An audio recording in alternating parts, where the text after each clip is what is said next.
मुझे कोई खुशी नहीं है कि मुझे चाइना से डॉलर मिल गया, ये खुशी की बात नहीं है। ये कौम को अफसोस होना चाहिए कि हम कर्जा लेके खुश हो रहे हैं। अगर इस तरह की बेशर्मी हमारे मुल्क में रहती है तो पाकिस्तान कभी ठीक नहीं हो सकता। तो बेशर्मी तो पहले दिन से हो चुकी है, ख्वाजा मोहम्मद अली जिन्ना के बाद से। तो ये कहना कि बेशर्मी आ जाएगी, और हमारा काम क्या है? जाओ जी, इमरान खान है, ताहिर मलिक है, अपना शहबाज शरीफ है, IMF के पास जाओ, पाँव पड़ो जाके 1 बिलियन। मौजूदा सूरत हाल में अब सब्सिडी तो उठा ली गई। IMF अब अपनी इंस्टॉलमेंट देने के लिए लग ये रहा है कि जल्दी वो इंस्टॉलमेंट आ जाएगी। मेरे ख्याल में इस बजट के बाद अब आएगी। चीन की तरफ से ये रजामंदी का इजहार किया गया, 2.3 अरब डॉलर रुपए मिलेंगे। तो अब ये जो हुकूमत है, आपको लगता है कि आने वाले दिनों में मईशत संभाल लेगी या मुश्किल है? देखिए एहतिशाम साहब, थोड़ी सी बात को मैं क्लैरिफाई कर दूं। जो IMF से पैसे आने वाले हैं वो 1 बिलियन रुपीज है, उसकी बहुत ज्यादा अहमियत नहीं है। जो बुनियादी बात है वो ये है कि IMF की अगर प्रोग्राम में हम चले जाते हैं तो फिर हमें अपने जो बाकी लोन है उन पे रीपेमेंट की रोल ओवर मिल जाएगी। तो अगर हम IMF प्रोग्राम में नहीं जाते तो हम डिफॉल्ट में चले जाते। मुझे कोई खुशी नहीं है कि मुझे चाइना से डॉलर मिल गया, ये खुशी की बात नहीं है। ये कौम को अफसोस होना चाहिए कि हम कर्जा लेके खुश हो रहे हैं। अगर इस तरह की बेशर्मी हमारे मुल्क में रहती है तो पाकिस्तान कभी ठीक नहीं हो सकता। कि हम कहते हैं बड़ी खुशी की बात है। अपना शबर ज़ैदी साहब, ये बेशर्मी बड़ी अच्छी बात आपने की है। वैसे शबर ज़ैदी साहब, ये जो बेशर्मी है, ये तो 1958 से चली आ रही है और हर दौरे हुकूमत में चली आ रही है। अयूब खान साहब के दौर में, भुट्टो साहब के दौर में, ज़िया साहब के दौर में, नवाज शरीफ साहब के दौर में, फिर बेनज़ीर साहिबा, फिर नवाज शरीफ साहब, फिर मुशर्रफ साहब, उसके बाद फिर पीपल्स पार्टी, फिर नवाज शरीफ, फिर इमरान खान, और अब फिर दोबारा मुस्लिम लीग नवाज की हुकूमत है, जिसको आप बेशर्मी कह रहे हैं। 1958 से है सर, निकलेंगे कैसे इससे, ये भी बता दें।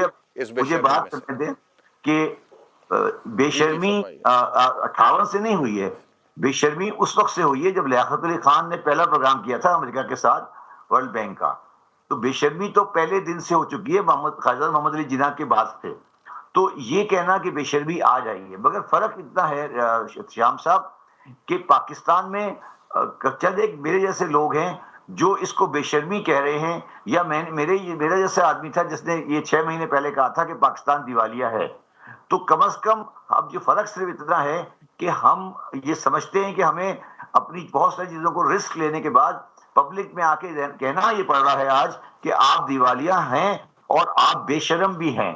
तो जब कौम ये रियलाइज करेगी कि हम बेशरम भी हैं और दिवालिया भी हैं तो शायद पाकिस्तान की कौम सही हो जाएगी। पेट्रोल की जो बात हमारे यहाँ बहस चल रही है ना, खान साहब कहते हैं मुझे इसलिए निकाला गया कि मैं पेट्रोल लेने जा रहा था रूस से सस्ता। $30 का फर्क है, $30 का फर्क है। $30 का मतलब पर बैरल, यानी कि आम मार्केट में मैं आपको वही देने लगा 120-110 का बैरल है, वो मिलता है इंडिया को 80 रुपए का। मैं इंडिया का आपको डाटा देता हूँ, इंडिया ले रहा है 80 रुपए की चीज़, ये पाकिस्तान है ये ले रहे हैं 120 रुपए की चीज़। इंडिया ने क्या किया, फरवरी में जो उन्होंने पेट्रोल लिया रूस से वो 34 मिलियन बैरल लिया, 34 मिलियन बैरल। मार्च में 3 मिलियन लिया है, $30 कम। आप पैसा गिन ले कितना उन्होंने बचाया। अप्रैल में उन्होंने 7.2 मिलियन लिया है, मई में उन्होंने बैरल 24 मई में 24 मिलियन बैरल लिया। मगर एक चीज़ बतानी बड़ी जरूरी है कि रूस को क्या तकलीफ है, रूस को कितनी मोहब्बत है इंडिया से। नहीं, रूस की प्रॉब्लम ये थी पाकिस्तानी हरकत हो गई थी, उनका जो रूबल था ना रुल गया था। $1 में 160 रूबल थे। उन्होंने कहा जनाब हमसे सस्ता पेट्रोल लो मगर हम डॉलर में नहीं देंगे, रूबल में देंगे, यानी आप हमें रूबल में अदायगी। उन्होंने अपनी इकॉनमी बचाई है। पूछे किस तरह, आज रूबल हो गया 60 रुपए का, इंडिया को $30 बच गए, उनके रूबल आ गया। बेसिकली ये अक्लमंद जो मुल्क यानी जो उसका माशी माशरा करने की कोशिश की गई, दोनों गिरावट की जा रही थी ना, वो खत्म हो गई। और हमारा काम क्या है, जाओ जी, इमरान खान है, ताहिर मलिक है, अपना शहबाज शरीफ है, IMF के पास जाओ, पाँव पड़ो जाके 1 बिलियन। अच्छा, मैं खबर और इंडिया जो ईरान से पेट्रोल खरीदता है वो इंडियन करेंसी में खरीदता है। देख लें फिर, लेकिन मतलब ये काम है करने के। जय हिंद दोस्तों।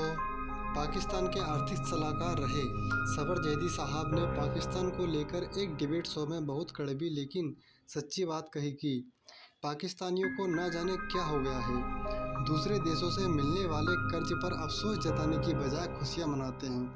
पाकिस्तान और पाकिस्तानी आवाम बड़ी बेगैरत हो गई है, कर्ज पर खुशियां मनाती है। पाकिस्तानी एंकर का तंज तो और बड़ा था कि बेगैरती की बात करें तो पाकिस्तान में जितनी सरकार बनी है वे सभी के सभी बेगैरत थे, क्योंकि वे सभी ने किसी न किसी के सामने कर्जे के लिए हाथ फैलाए थे। इस तरह देखा जाए तो पाकिस्तान जब से बना है तब से ही हम बेगैरत बन गए थे।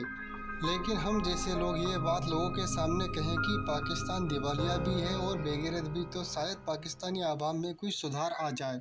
पाक मीडिया में भारत की भी जमकर तारीफ की जा रही है। भारत के द्वारा रूस से तेल खरीदने की जितनी खुशी भारत नहीं मना रहा है, उससे ज़्यादा गम पाकिस्तान में है। पाकिस्तान के हर डिबेट शो में भारत और रशिया के ऑयल डील की जिक्र जरूर होता है। वीडियो के अंत में दोस्तों आपका साथ ये बनाए रखें, वीडियो को लाइक एंड चैनल को सब्सक्राइब करें। धन्यवाद।